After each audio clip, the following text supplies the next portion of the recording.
Hey, Rob, welcome to Horsehead Bookends for another gaming, well, it's going to be Saturday that we're going to post this. So, the holiday seasons are upon us, and it's getting very close to everything.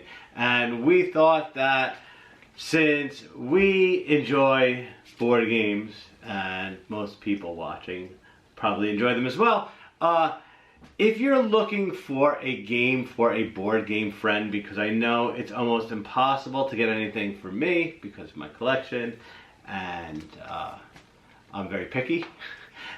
And same thing with Mike, has a huge collection too. So what we did right now, we came up with a top, it's really a top 5 list of board games that would be great gifts. And we broke them down into 5 different categories. Family games, light games, and I would think Catan would be in the light game category. I would say so. Yes. Medium weight, heavyweight, and then we have money is no object for games. Now, it doesn't mean that it's expensive or out of print or hard to find. It's just, if you want everything for it, it's, you don't care. Oh, I went the other way with it, was if you want to buy somebody, your gamer friend, something really good that's a little more expensive, and it's not an object for you to get something for them really cool. Well, we'll definitely see. So what we did was we picked our #1 pick in each one of these categories, and we also we have a runner-up. So it's really a top 10. You're getting 5 for free, 2 for the price of 1. Woohoo! So, all right. So we're gonna start family games. See, I wish I was better at graphics because I'd be like family games and then have a list. And instead, we're just gonna talk about it. So just close your eyes and imagine some awesome graphics on the screen. Family games coming down. All right, so my #1 family game has to be one I played recently, and that's Duel Links. I thought it was a lot of fun. It was really easy to teach, and I just loved it. I thought it was great. That's a really fun one. Mine, actually, believe it or not, it's a family game, mostly because it's a kid's game, but I actually play this with some of my friends that are hardcore gamers, and I have sometimes as much fun with it as my kids do, and it's called Chick a Piglet. Okay. It's just a round little race board. You're trying to make matches and make hybrid animals, but you have to make 2 matches to make your guy move. So it's a memory game, but there's 4 poops out there. Every time you find poop, the chickens slip and the cow moves forward. And if the cow gets to the end first, all the players lose. So you're racing each other, but you're also trying to not slip in the poop. And I have to say, for a bunch of adults, as a family game, like, it's actually really fun. I've never heard of it. I definitely gotta check it out. You gotta bring it by. My runner-up for family game is Gone Shown Clever. Oh, it's because everyone gets around together sometimes, and you want to know about an easy game, and people break out Yahtzee. There's been many situations I've been in, and people are like, oh, well, we'll play the Yahtzee. Well, Gone Shown Clever, that's pretty clever, is like Yahtzee on steroids. We've played it multiple times. It's so much fun. It's great. It's super easy to teach, and I think everyone has a good time playing it. It just gives it gives Yahtzee that extra something. Yeah. I kind of cheated with my runner-up because it's technically a family game and a light game, Cascadia, because Cascadia not only has rules that are more advanced, like what we played was the intro scenario, and there's a different card for each of the species of animals, but what I don't know if I actually showed you was there's a separate card for family rules. There's the whole separate family rule set for the game, and separate scoring cards so that you could play it with non-gamers. So for me, Cascadia is a great it probably should have reversed them to Cascadia being the real one, but either way, they're both great games. But Cascadia could be for people that have never played games or for your friends that play games all the time. Yeah, Cascadia is a lot of fun. All right, light games. So, a game I used to not enjoy for a long time until they put it out again recently, King of Tokyo Duel. Really great light game. It's 2-player only, but it combines the really great tug-of-war aspect that you have in things like Seven Wonders Duel, with still trying to destroy the other monster. You have multiple options to win, so it's a really cool, cute reimagining of King of Tokyo. It's funny, a lot of things that you were saying, because my number one is Lord of the Rings Duel. That's hilarious. Because I thought it was a fantastic light game. Again, just a 2-player game, but oh my god, so much fun. I had so much fun playing that game. Yeah. And I really enjoyed it. That's another really, really great one. I would also recommend it. It's not my runner-up. My runner-up is Sky Team. Oh, Sky Team gives me anxiety. Thinking about Sky Team gives me anxiety. Oh, if Sky Team gave you anxiety before, I just picked up the Turbulence expansion, and the Turbulence expansion has 2 different things. One is low visibility, and then also Turbulence. Turbulence is you roll 2 dice, and you place those 2 dice, and then you roll the next 2 dice, because that's limited visibility. Turbulence is you roll your 4 dice, I place 1, you place 1, we re-roll our dice. Because the planes come. Yeah, that's making me stressed out. My runner-up actually is Cartographers. Because, again, it's a great game. It's a little heavier than a family game when you get into it, but it's a load of fun. I really enjoy it. All right, moving on to medium weight games. Now, when we say medium weight, something a little stronger than your classics like Catan, Carcassonne, Ticket to Ride, things like that. A little more strategy is needed. You need to think a little more. But my number one for medium weight game, White Castle. Oh, I love that game. So it's so good. It's just the right amount of brain burning. Just going into this worker placement game, it's fantastic. I really loved it. DeVere did a great job with production, and it's fantastic. DeVere makes fantastic games. Everything they do is great. My number one for medium would be Explore It, Valley of the Dead King. It's really great because while there's like an overall story and objective, the game's very sandboxy and open world. So every game you play is completely different. And if you have friends that like D&D but don't have the time for a long D&D campaign, it's like a little one-shot. And you level up your characters, and it's so much fun. I've never played it, but we need to. It's on our list of to be played. Yeah. My runner-up is a classic medium weight game. It's an older game. I consider it the best of Eurogaming in one, and that's Trajan from Stefan Feld. It is, if you are a new or somewhat new gamer and you like Eurogaming, Trajan has everything in it that Eurogamers would love. It has set collection, you use a rondel, it has area control, and it's all done at the same time. And it's Stefan Feld, who's a great designer anyway. You know, I've never played it, right? Oh, it's so good. We have to play it. It's one of my. It's definitely it's one of the ones that you keep forever. The other one I would recommend would be Dune Imperium. Oh. There are a ton of expansions. In fact, there's a newest expansion is Bloodlines. I play on the Steam Deck. I got rid of my copy. Oh, nice. Bloodlines is the first expansion that they made that was designed specifically for both the Uprising and original Imperium.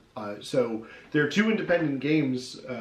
Uprising is fantastic, but this is the first expansion that was built with both specifically in mind. So I'm looking forward to see what's in there. But Dune Imperium, whether or not you pick up the base game or the standalone expansion, whatever you want to call it, of Dune Imperium Uprising, it's a fantastic worker placement game that's mixed and melded with deck building.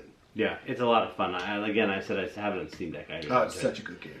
All right, why don't you hit us with the heavies? Oh, okay. So my heavy, if you've got a gamer and you want to get them something really nice, Too Many Bones. Whether it is the base game or Undertow, Too Many Bones is such an amazing. It's very heavy though.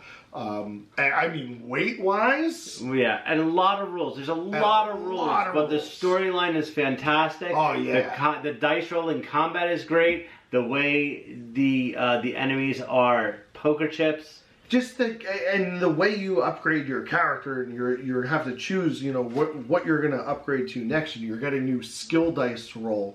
And the combat is just, it's fast. It's fast. You know, it's such an awesome game, and if you have gamers, I think that's a heavy game that they would totally appreciate, especially if they like an RPG style, you know, beat 'em up. Mm-hmm. Now, I have for my heavy game is one of my absolute favorites, and it's right behind Mike's head, and it is Tricerion. I wanted to make sure it was a great game. That is, it's still available too. It's not hard to find. It's not that expensive. You don't have to get the deluxe version. You can get the regular version. It's just as good. It is probably one of the best games Mind Clash has ever put out. It's so... like, you have to plan out your entire game in during setup. Yeah, during setup. Because the setup does take a little while, but you are rival magicians, and you're trying to buy new tricks, create the tricks, buy the parts to build the tricks, right? Then put the show on, hire people not only to build the tricks or upgrade the tricks, but assistants. But to go before to set them up. For yes, you have to hire people to go set the tricks up. If you're and then you have to say, well, I will get different bonuses if I perform on a better time slot, but I'm definitely going to lose out on either making a trick you wanted or getting something you wanted. But then you could always visit the dark alley and maybe come across something extra. It's if you ever seen The Prestige, which I love. It is 100% it's that movie. Prestige, the board game. 100%. And it's so good, and I absolutely love it. That would have been on my list. In fact, I debated putting that as my heavy at number 1.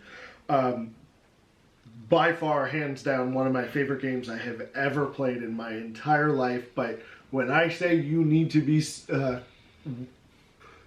setting up for round 7 during the setup of the game, when you're picking your starting trick, and you're picking your starting goods, you're picking now for what you're going to do in round 5. Yeah, and it also plays into all the tricks that you're going to perform throughout your career. This 7-round career as this magician, you need to know exactly where you're going. So, like, you're during setup, looking through the whole book, trying to plan out what am I going to try to do throughout the entire game. So, it's such an amazing It's game. really good.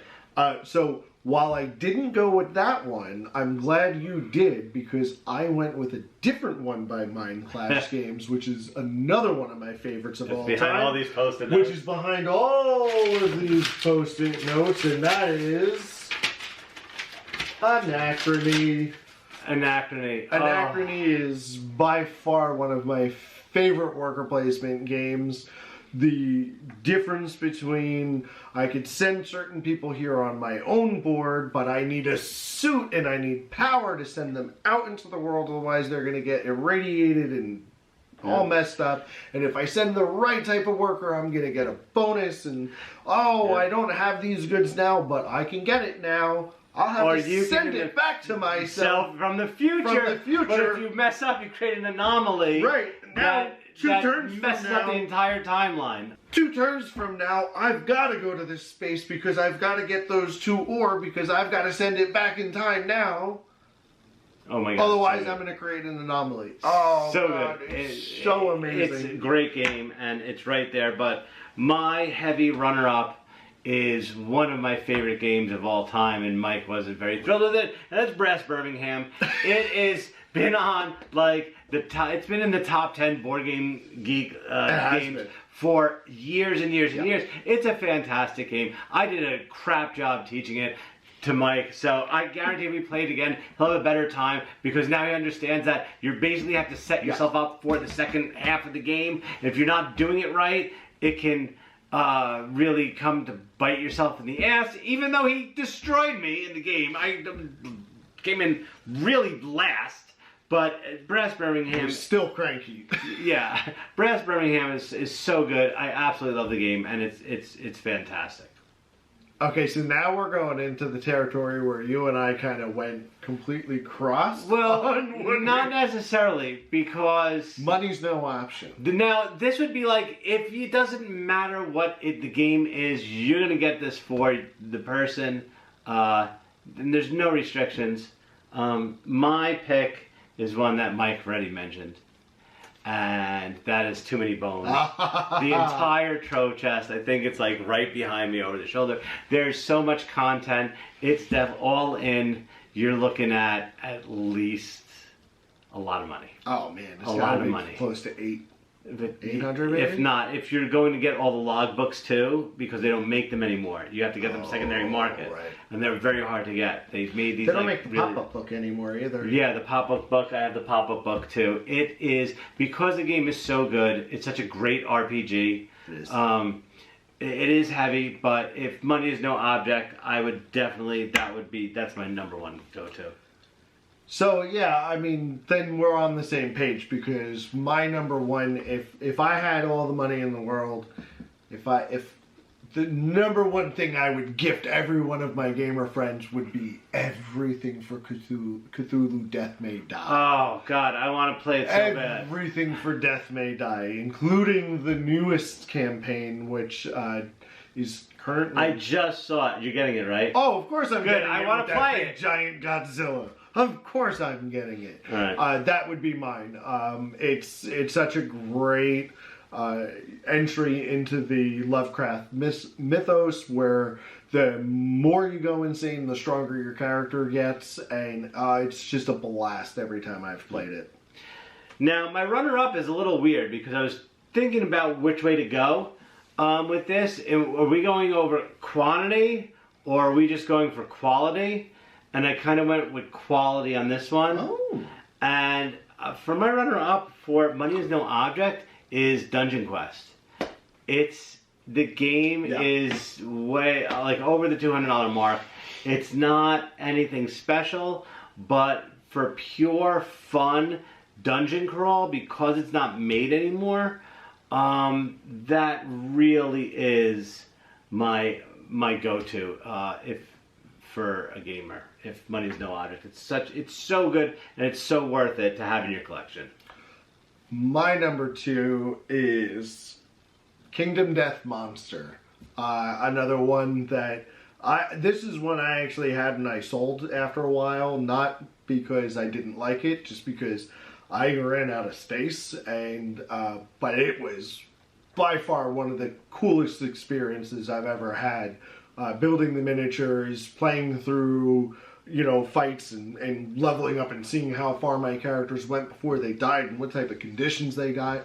It was just a really cool experience. So I would, if I could, that would be my secondary to gift all of my gaming friends. Yeah, that's. I've not played it, but you showed me your copy. I've seen it played online. It's something that I would love to play. It's not something that I want to shell out the money for to buy. Oh my God! And if you wanted to get everything for it, I'm pretty sure you're in about a few thousand. Yeah, you're a couple grand in. They have quite a few seasonal dice that are $25 each set. So yeah. Well, there you have it. Those are some ideas for gift buying for the holidays for your gaming friends. I hope you liked our suggestions. If you didn't, I'm sure there are going to be people who are like, those games are garbage and I hate them all. That's okay, because I do that with a lot of games that people like too. There's tons of games that people are like, this is the best game ever, and I'm like, it deserves to live in a trash can. So, let us know if you agree, disagree. Leave some comments below. We'll definitely get back to you as soon as possible. Yeah, so anyway, happy holidays from all of us to all of you. And hopefully we'll get a video up or two before the end of next year. But One of the first videos next year is the top 10 games of 2024, which are still playing games came out in 2024. I don't know what the top 10 are going to be, but hopefully... I have no idea yet. I have a few. I think I know like the top 3. I don't even know what came out in 2024. Yeah, I have to check anyway. But anyway, so if you like the video, please give it a thumbs up. Also, please don't forget to click on subscribe, ring the notification bell. You get notified anytime we upload a new video. Questions or comments, feel free to post them below. I'll get back to you as soon as possible. Otherwise, talk to you later.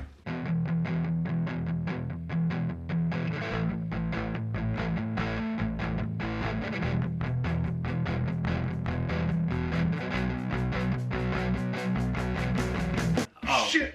Oh.